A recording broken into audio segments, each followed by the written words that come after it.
Alustame seda teenistust Jeesuse Kristuse nimel ja tore on, et jälle on pühapäev. Ja tahame alguseks teha ühe tervituse. Ja väikseid lapsi tervitab ka mõmm Jaakob.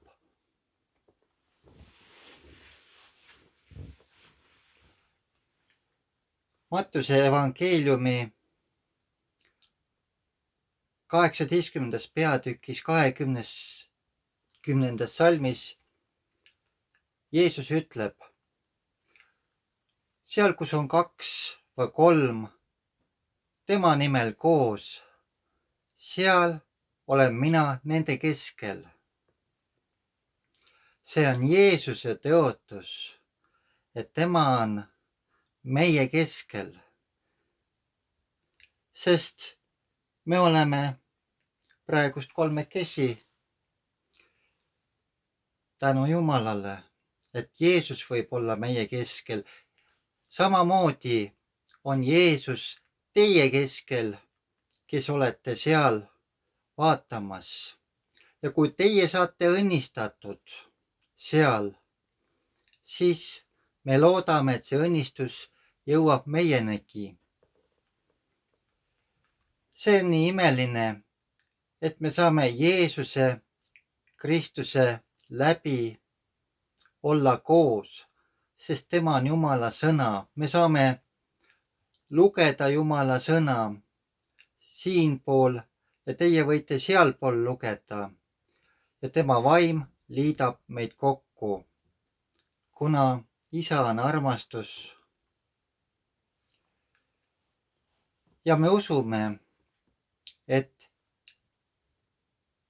Jeesus Kristus on meie päästja ja kuna püha vaim on maa peal ja on armuaeg, siis on meie lootus, et Jeesus tuleb varsti järgi oma lastele. Ja nii see on. Ta tahab, et me valmistaksime ennast ükskõik kus me ka ei oleks. Jumala sõna ütleb, et kui 2 olid veskil, 1 võeti vastu, teine jäi maha ja nii edasi. See ei sõltu, kas me oleme koguduses koos või oleme oma kodudes. Jeesus on vaimu läbi kõikjal. Kuna täna on ka emadepäev, siis tahame meenutada ja tänada kõiki emasid ja vanaemasid nende armastuse eest, mida nemad on teinud oma lastele. Kui palju nad on andnud ja aega võtnud. Ja kogu see vaev, mida nad on andnud oma lastele ja lastelastele, see on nii võrratu ja tänuväärt. Ja see,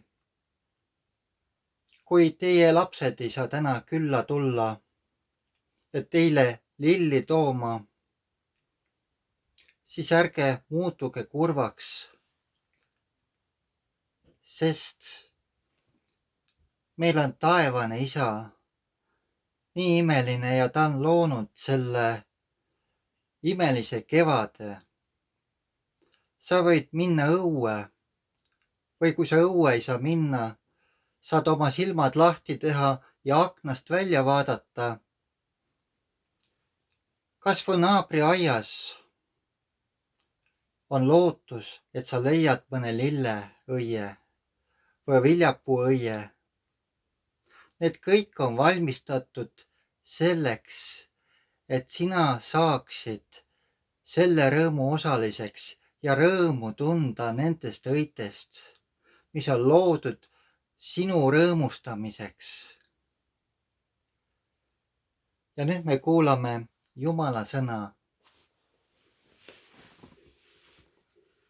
Ilusat ja rõõmsat emadepäeva. Loen psalmidest 33.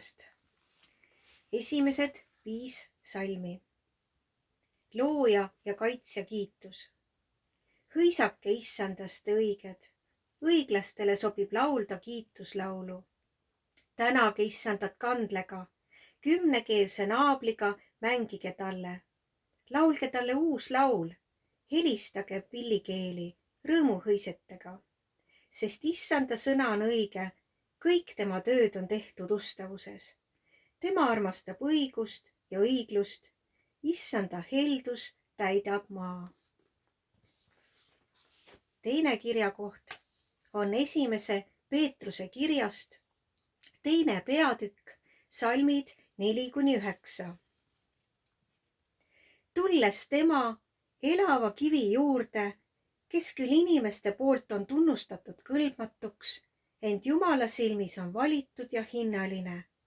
Laske ka endid ehitada elavate kividena vaimulikuks kojaks. Saage pühaks preesterkonnaks, kes toob vaimulikke ohvreid, mis on Jumalale meelepärased Jeesuse Kristuse kaudu. Seepärast seisabki pühakirjas. Ennäe, ma panen Siionisse kivi, valitud, hinnalise nurgakivi, ja kes usub temasse, ei jää hiia läbisse. Teile siis, kes te usute, on see au, uskmatuile aga kivi, mille ehitajad tunnistasid kõlbmatuks, ning just see on saanud nurgakiviks ning komistuskiviks ja pahanduskaljuks. Uskmatud komistavad, sest nad on sõnale allumatud ja selleks nad ongi määratud. Teie aga olete valitud sugu, kuninglik preesterkond, püha rahvas, omandrahvas, et te kuulutaksite tema kiidetavust, kes teid on kutsunud pimedusest oma imelisse valgusse.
Mina loeksin täna teile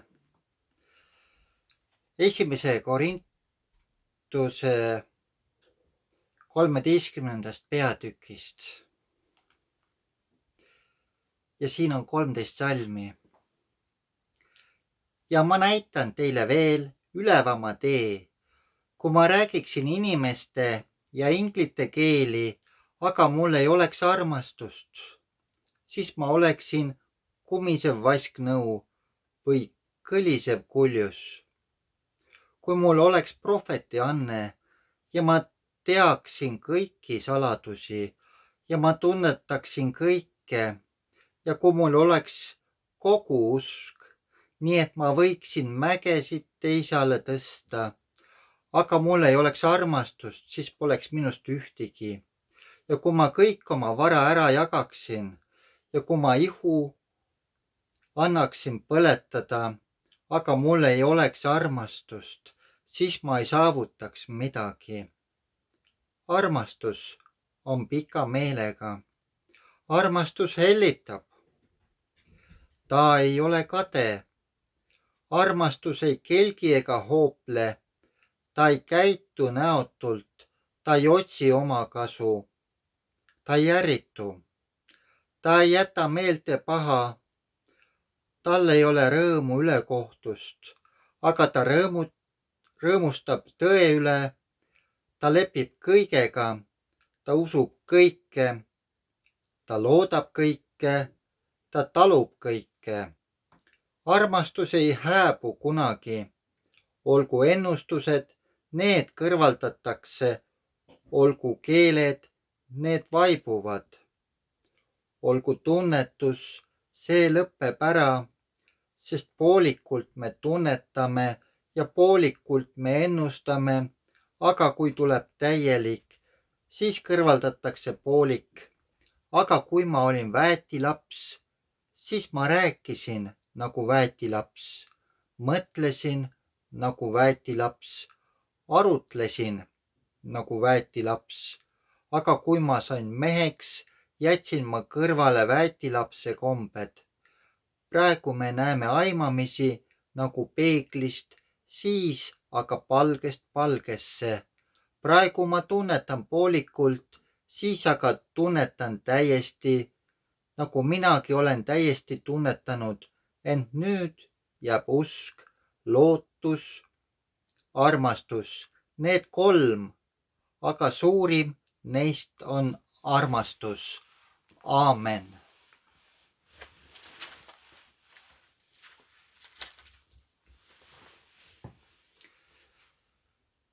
Inimese elu koosneb paljudest erinevatest osadest.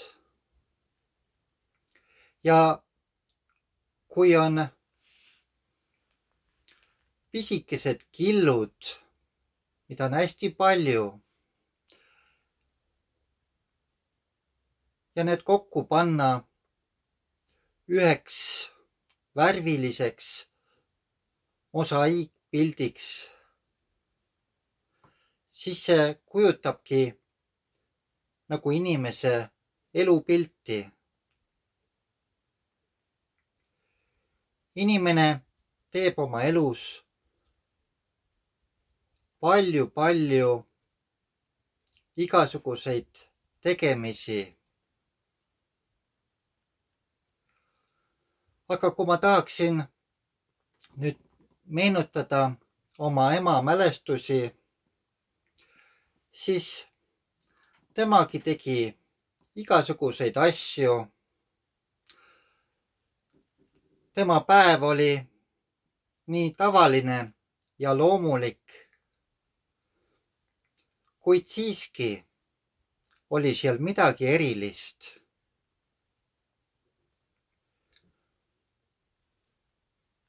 Eriliseks tegi see minu jaoks, kui ta tegi asju koos Jeesusega. Need asjad saadavad mind siiamaani ja on meeles ja erilise väärtusega. Esimene meenutus mul oma emast on see, kui ma olin väike poiss, siis oli ema öökapi peal üks suur paks raamat. See oli vanas eesti keeles kirjutatud piibliraamat. Ja kui ma seda raamatut vaatasin ja mõtlesin, kes küll suudab lugeda nii paksu raamatu läbi. Ja veel enamgi, kes seda kirjutada suutis. Ja see tekitas minus huvi, et see raamat oli seal öökapi peal ja ma avasin ja hakkasin vaatama. Osad tähed olid tuttavad ja paljud tähed olid uued ehk võõrad. Ja siis ma küsisin, ema, räägi mulle, mis tähed need on sellised? Ja siis ta seletas mulle. Ja siis ma sain mõne sõna loetud ja küsisin, räägi mulle jälle. Ma ei saa sellest tähest aru. Ja siis ta tuli ja rääkis mulle jälle. Loen jälle, kuigi palju ja mingi sõna jäi pooleli. Ja ütlesin, emme, mul läks see täht meelest ära. Palun aita mind. Ja lõpuks ma saingi need tähed selgeks ja Vanast Testamendist sain lugeda mitmed huvitavad piiblilood. See on minu ema armastuse tegu, et ta jättis oma piibli avalikult lauale, avalikku kohta, pannes oma usu ja lootuse Jeesuse peale. Ehk keegi tuleb ja avab selle raamatu ja hakkab lugema. Järgmine lugu, meenutus minu emast, on see, et tema võttis mind igal pühapäeva hommikul lapsena palvemajja kaasa. See asus Kesktänaval. Ja ma mäletan neid tädisid ja onusid. Ma mäletan pühapäevakooli, neid õpetajaid ja õpilasi. Ma mäletan segakoori, ma mäletan noortekoori, kus olid igasugused huvitavad pillid. Ma mäletan jutlustajaid ja pastorit. Ja ma mäletan seda, kuidas ma tegin seal oma elu esimese avaliku palve ja palusin, et ma saaksin Jeesuse lapseks. See on minu ema armastuse tegu, mis ta on teinud Jeesuses. Et ta võttis mind kaasa igal pühapäeval ja viis mind Jumala laste sekka. Samamoodi ta võttis kaasa vahest ka aastapäeva kogudusse, kui oli mõnes ümbruskonnas aastapäev. Ja tema lootus ja usk Jeesuse peale oli see, et ta usaldas selle väikse poisi Jumala kätte, et tema tegi enda osa ja Jumal tegi enda osa. Siis järgmine meenutus oma emast oli mul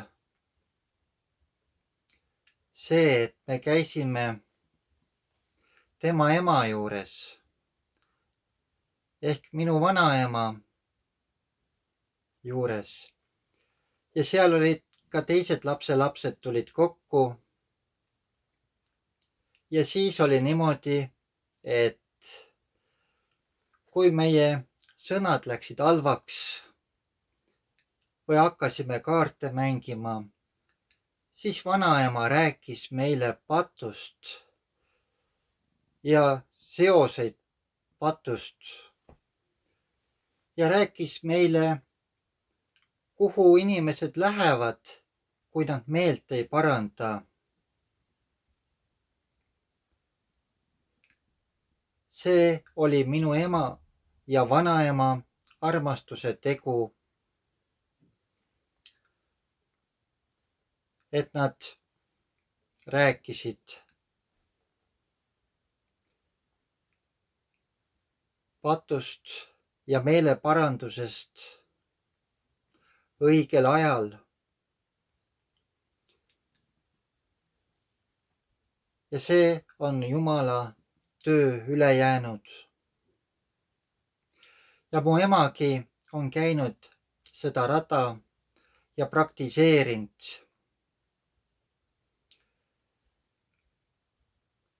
Kui Jumala sõna ütleb seda, et püüdke olla külalislahke, siis tema ei püüdnud, vaid tema oligi külalislahke. Ta võttis väga paljusid inimesi vastu. Ta palvetas paljude inimeste pärast. Ja tema sünnipäev oli 19. detsembril, see on enne jõule, et me pidasimegi alati ema sünnipäeva ajal jõule. Siis ta kutsus kõik oma lapsed, lapselapsed ja lapselapselapsed ja kõik abikaasad. Ja siis oli sõna lugemine ja palve. See oli minu ema armastuse tegu. Usk ja lootus Jumala peale. Kui mu ema jäi vanemaks, siis tulid ka viletsused ja hädad ja lõpuks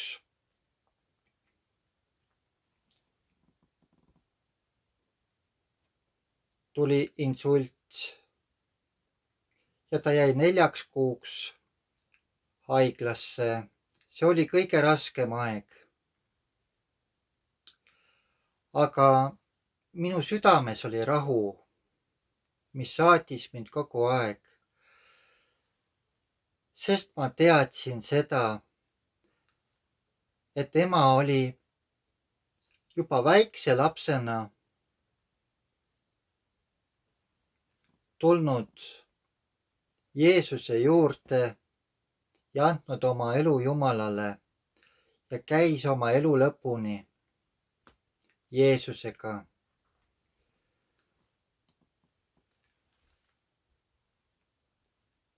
Et tema ehitas oma elu kalju peale ja kui tulid rasked ajad ja vetevoolud, mis hävitasid kõik maise, siis jäi alles ainult vaimne.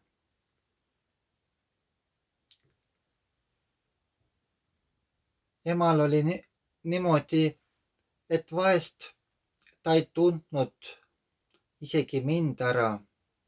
Ma läksin, kummardasin tema juurde ja ütlesin, ma olen su poeg Elmo, ma tulin sind vaatama. Ja ta vaatas vasakule ja paremale. Kus see Elmo siis on? Nii see on. Tema seadis asjad õigeaegselt korda. Kui me käisime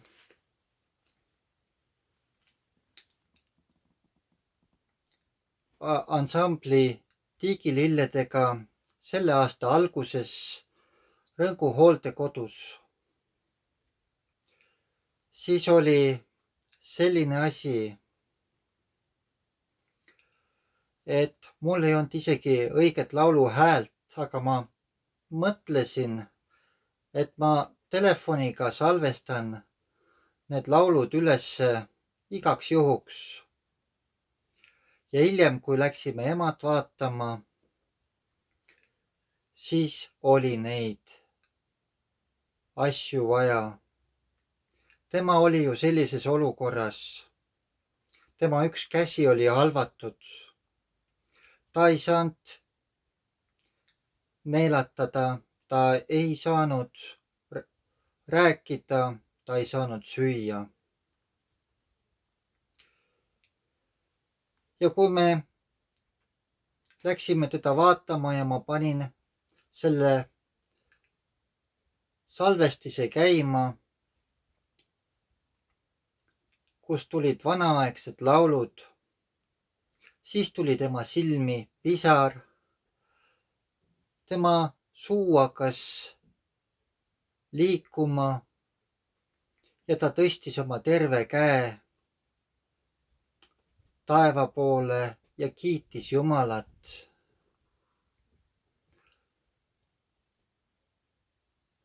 See oli nii imeline ja me käisime mitmeid kordi teda vaatamas niimoodi ja ta tahtis alati kuulata neid vaimulikke laule ja tal oli alati kaaslane, kes ütles ka, need on nii ilusad laulud. Ja siis tuli aeg, kus haigla pandi karantiini ja me ei saanud oma ema minna enam vaatama. Aga Jumalal on lahendus. Õnneks minu õde Elle töötab samas majas ja ta sai vaatamas käia ja hoolitseda meie ema eest.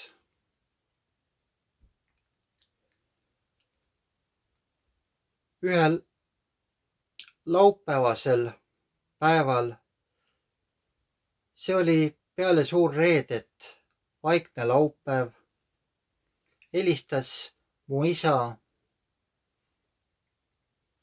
et kas ma tahaksin tulla haigla juurde. Ta oli oma tütre Ellega kokku leppinud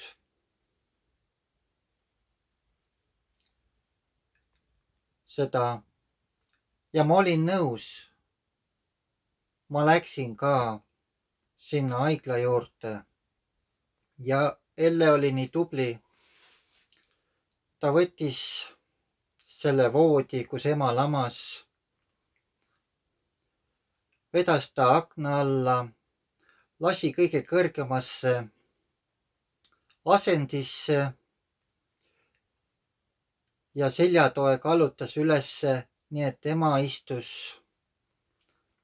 istuli ja nägi meid alla. Meie olime isaga all ja vaatasime ema ja lehvitasime üksteisele. See oli üks viimane nägemine.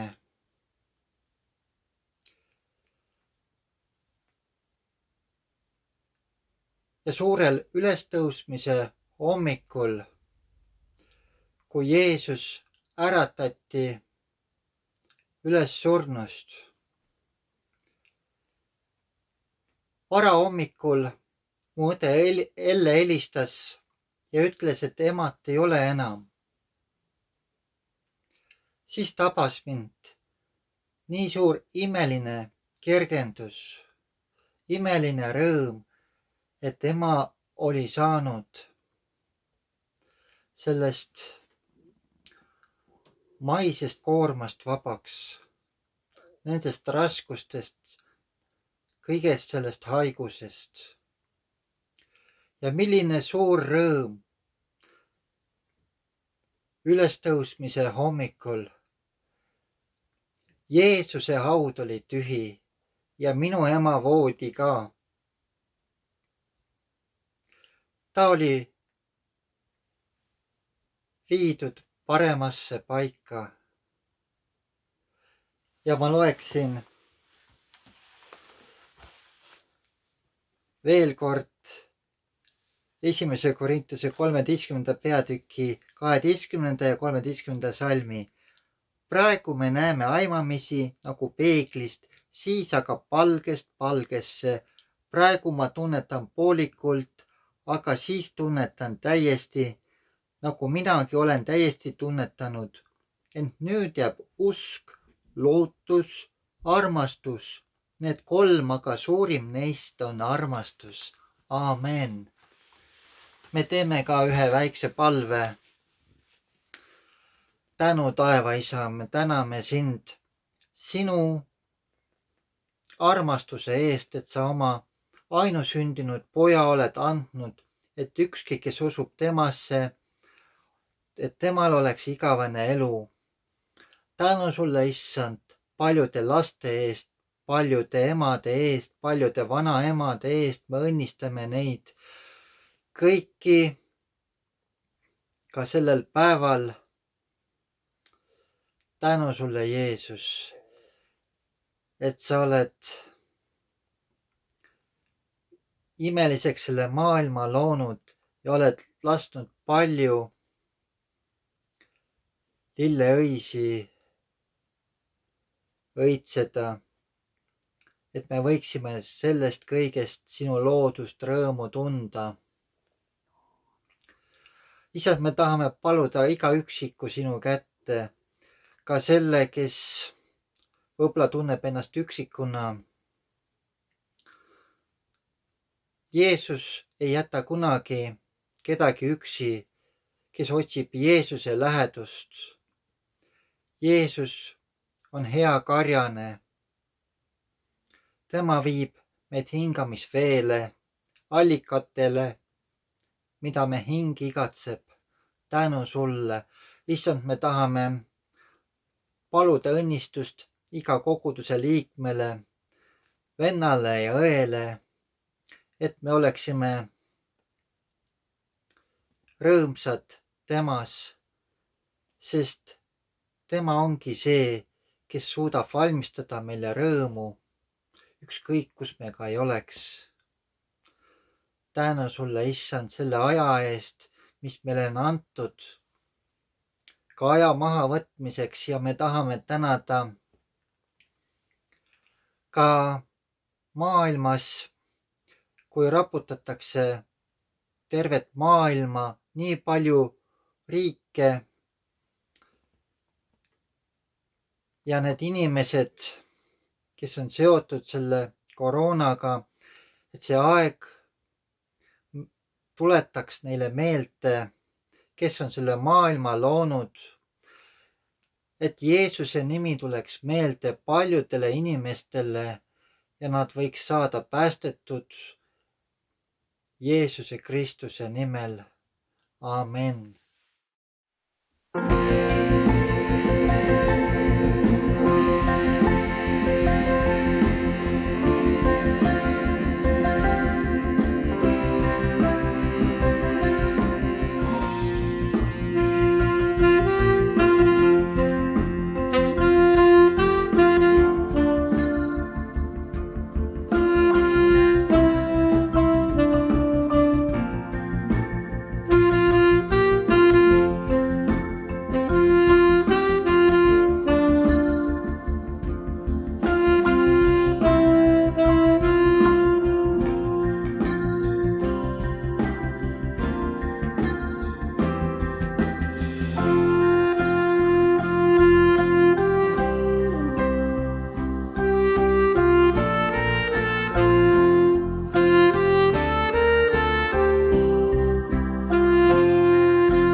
Tervist, armsad õed ja vennad, ja soovin kõikidele emadele ilusat emadepäeva ja teen selle oma teavituse oma õitsva kreegipuu varjust teile. Ja tahan rääkida natukene mõne sõnaga enda emast. Minu ema on olnud juba lapsest saati mulle väga lähedane, sest ema oli see, kes kuulas mind, kes juhendas mind, oli mulle nõuks ja abiks. Kuna ma olin kodune laps, siis kooli minnes olin ma väga sageli haige ja ema oli see, kes põetas mind haigevoodil. Samuti edasises elus oli ema ikkagi see, kes andis nõu, kes tuli kaasa minu mõtetega, minu soovidega, minu igatsustega ja juhtis mind. Ma olen sellest nagu varemalt rääkinud, et minu puudutus Jumala poolt tuli siis, kui minu vanaema lahkus. Aga ma ei ole kordagi rääkinud sellest, et milline osa oli emal. Ja tänu emale olen ma täna teie keskel, sest ema oli see, kes peale vanaema lahkumist ütles, et nüüd ei ole enam kedagi, kes minu laste eest palvetaks. Ja ema tuli varem usule ja peale seda hakkas ta ka mind juhendama ja suunama. Küll andis kirjandust, palvetas minu eest ja ei läinud väga palju aega, kui ka mina tundsin südames Jumala kutset. Ma olen emale selle eest väga tänulik ja soovin talle väga palju Jumala õnnistust ja ilusat emadepäeva ja teile kõigile, kallid emad.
Ilusat emadepäeva ka minu poolt kõigile teile emadele ja ka vanaemadele. Ma tahaks teile lugeda alguseks ühe teada-tuntud salmi 1. Korintlaste 13:4-8. Ja siin on kirjas selliselt: armastus on pika meelega. Armastus hellitab. Ta ei ole kade. Armastus ei kelgi ega hoople. Ta ei käitu näotult. Ta ei otsi omakasu.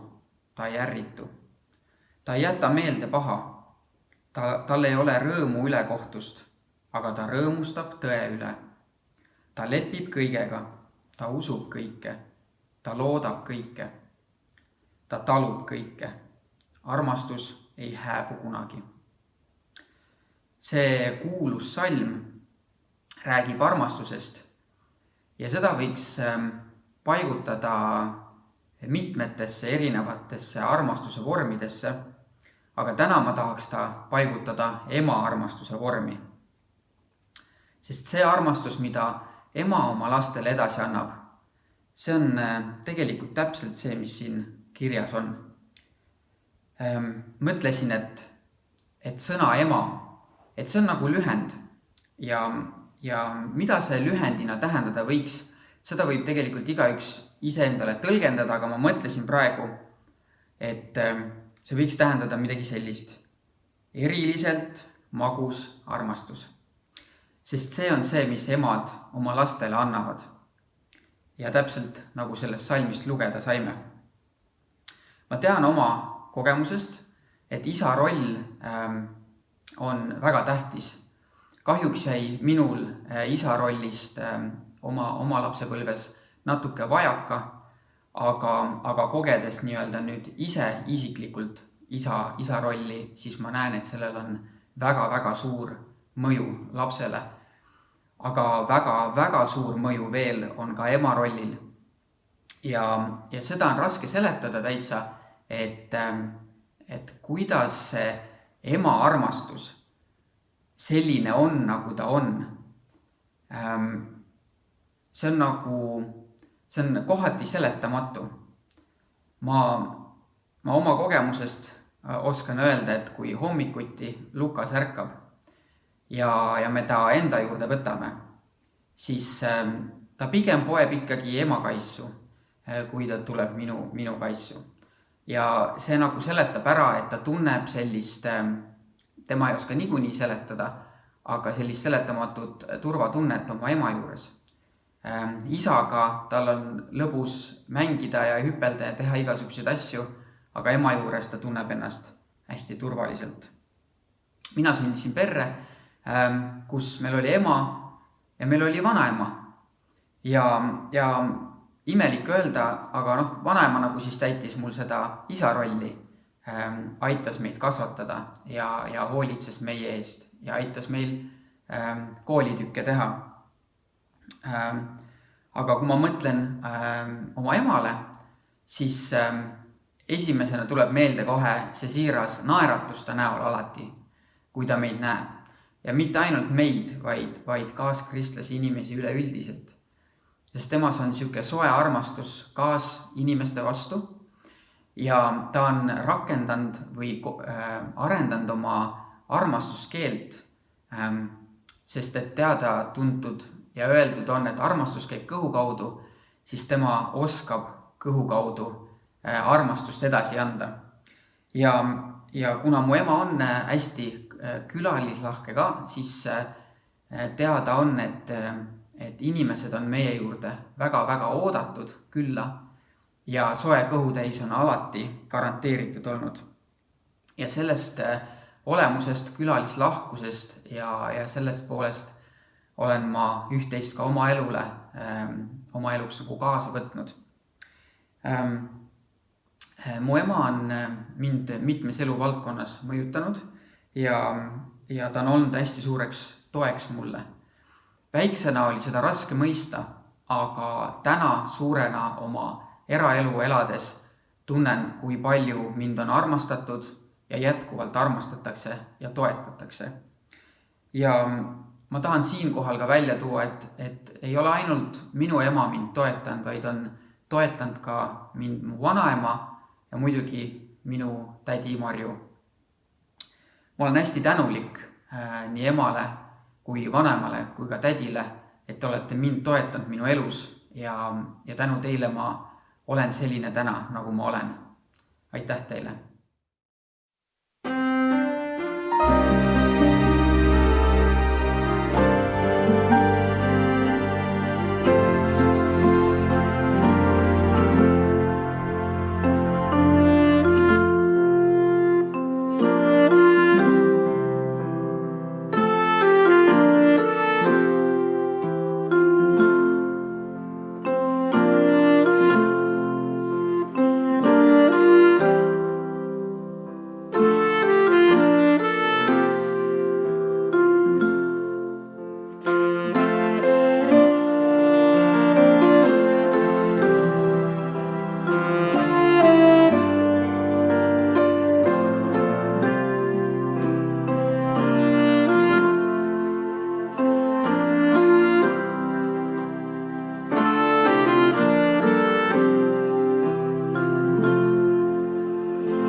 emadepäeval tahaksin ka mina jagada sellest, mida olen mina oma emalt õppinud ja samuti, mida ma olen kogenud selle viimase aasta jooksul, kui olen juba ise ema olnud. Ma arvan, et ma olen seda juba varemgi öelnud, aga minu ema on olnud ja on siiani väga ustav palvetaja. Ja juba lapsepõlves ma mäletan, kuidas võis alati enda murega tema juurde minna ja ta ütles väga lihtsa lause, et palve aitab. Ja lapsena võib-olla oli seda natuke raske mõista, sest ei olnud niivõrd teadlik Jumalast ja ei osanud võib-olla mõista, kui suur ta tegelikult on ja kui palju ta meid aitab. Aga me palvetasime alati koos ja siiamaani on kõik asjad lahenenud ja ma usun, et Jumal lahendab alati kõik, kui me palvetame tema poole. Mida ma veel lapsepõlvest mäletan, on see, et meie emadepäev oli alati sarnane. Me alati kinkisime lilli emale, me tegime talle hommikusöögi, meil oli alati üks kindel laul, mida me laulsime emale ja ta tuli siis üllatusena nagu kööki ja me saime kõik tähistada seda hommikul. Sellest on ainult väga head mälestused. Ja kui ma nüüd mõtlen, et kuidas emal on minu elule siis olnud mõju, siis tegelikult ma arvan, et see, et ma just mängin viiulit, on suuresti ema selline julgustus ja võib-olla ka natukene selline tagant torkimine või tagant sundimine. Et tegelikult kui alguses, ma arvan, et mul endal oli ikkagi see soov mängida viiulit, aga kuna minu viiuliõpetajal, kes tollel ajal siis Otepääl õpetas, temal oli tegelikult väga palju õpilasi ja ta ei olnud tegelikult valmis võtma ühtegi uut õpilast vastu. Aga ma mäletan, et me käisime ühel kontserdil, kus vist siis kas tema ja tema õpilased esinesid. Aga siis mu ema läks temaga rääkima ja rääkis, et tal on üks tütar, kes tahaks väga viiulit mängida ja et kas oleks võimalik ikkagi nii nimetatud proovi esinemisele tulla. Ehk siis pidi laulma ühte laulu ja sellega siis õpetaja otsustas, et kas ma saan siis sisse muusikakooli. Ja vaatamata sellele, et tal tegelikult oli väga palju õpilasi, ta ikkagi otsustas, et ta annab mulle võimaluse. Ja siin ma nüüd olen ja olen 9 aastat viiulit õppinud niimoodi, et ma arvan, et see on väga suur asi, et mu ema tegelikult proovis ikkagi ja tegi kõik võimalikku, et ma saaksin ikkagi seda pilli õppima minna ja ma olen väga tänulik talle selle eest. Nüüd ise emana olles, ma olen selle viimase aasta jooksul ka väga palju kogenud ja väga palju õppinud, mida tähendab tegelikult emaks olemine. Ma arvan, et üks asi on see, et ma näen, kuidas laps tegelikult vajab ema lähedust ja teinekord tal ei sobi mitte ükski teine inimene ja ta tahab ainult ema. Ja see on selline sõnu seletamatu side, mis lapsel ja emal on. Ja see on omamoodi väga, väga armas ja väga siiras. Teinekord küll väsitav, aga tegelikult ikkagi see on näha, et laps armastab ja et ise saad olla see inimene, kelle juurde laps tahab kõige rohkem tulla, et see on väga eriline tunne. Samuti olen kogenud seda nii-öelda ema südame muretsemist, kui tegelikult lapsel on midagi võib-olla väga väikest asja, mingi mure või mingisugune väikene haigus, mis pealt vaadates on lihtsalt kas külmetus või midagi, siis tegelikult vahet ei ole, kui väike see asi on, siis ema süda ikka muretseb ja ikka mõtled sellest ööl ja päeval, et tahad ikkagi, et kõik oleks lapsel korras. Et ma arvan, et see on üks asi ka, millest ma olen aru saanud, et kui palju tegelikult ema muretseb oma laste pärast ja samamoodi ma arvan, et selle muretsemisega võiks kaasneda palvetamine nagu minu emal, et vähem muretseda ja rohkem palvetada, et see on kindlasti asi, mida mina tahaksin veel rohkem praktiseerida. Ja ma arvan, et need ongi kokkuvõtlikult minu mõtted sellel emadepäeval, nii et väga ilusat emadepäeva kõikidele emadele.